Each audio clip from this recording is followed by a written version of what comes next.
DPA news Marathi, शोध सत्य बातमीचा। माता रमाई भीमराव आंबेडकर यांची 128वी जयंती महोत्सव परभणी जिल्ह्यात साजरी होत असताना डॉक्टर आंबेडकर चौक गंगाखेड येथेही 22 फेब्रुवारी रोजी पुणे येथील ज्येष्ठ कवयित्री तथा प्रसिद्ध अभिनेत्री प्रा. रमणी सोनवणे यांचा मी रमाई बोलते एक पात्री नाट्यप्रयोग माता रमाई यांच्या जीवन संघर्षावर असून गंगाखेड तालुका ग्रामीण आणि शहरी भागातील बौद्ध उपासक उपासिका यांनी वेळेवर उपस्थित राहून कार्यक्रमाची शोभा वाढवावी असे आवाहन भारतीय बौद्ध महासभा तालुका अध्यक्ष पंडितराव पारवे यांनी प्रसिद्धी पत्रकाद्वारे केले आहे।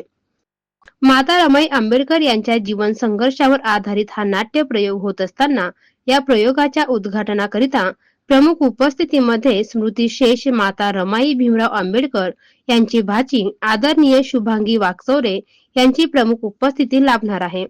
या प्रसंगी 22 फेब्रुवारी रोजी दुपारी 12 वाजता प्रमुख पाहुण्यामध्ये गंगाखेडच्या तहसीलदार उषा किरण शृंगारे, पोलीस निरीक्षक श्रीकांत डोंगरे, नगर परिषद मुख्य अधिकारी जयवंत सोनोने, गट विकास अधिकारी सहाय्यक जे.व्ही. मोडके, बार्टीचे प्रकल्प अधिकारी मुंजाजी कांबळे, उपप्राचार्य प्रा. डॉ. संतोष गायकवाड, भारतीय बौद्ध महासभा परभणी तुकाराम ढगे, एम. भरणे, गोरखनाथ कांबळे, दिलीप देवरे, लहू राज केदारे, चंद्रगुप्त घनसावंत इत्यादी पदाधिकारी सोबतच समता सैनिक दल प्रतिनिधीही उपस्थित राहणार आहे।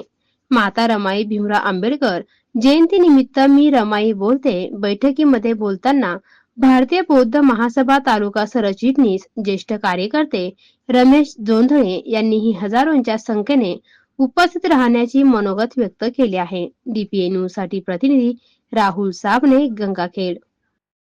ताज्या घडामोडी व अपडेट जाणून घेण्यासाठी आताच DPA न्यूज चॅनलला सबस्क्राइब करा आणि बेल आयकॉन क्लिक करायला विसरू नका।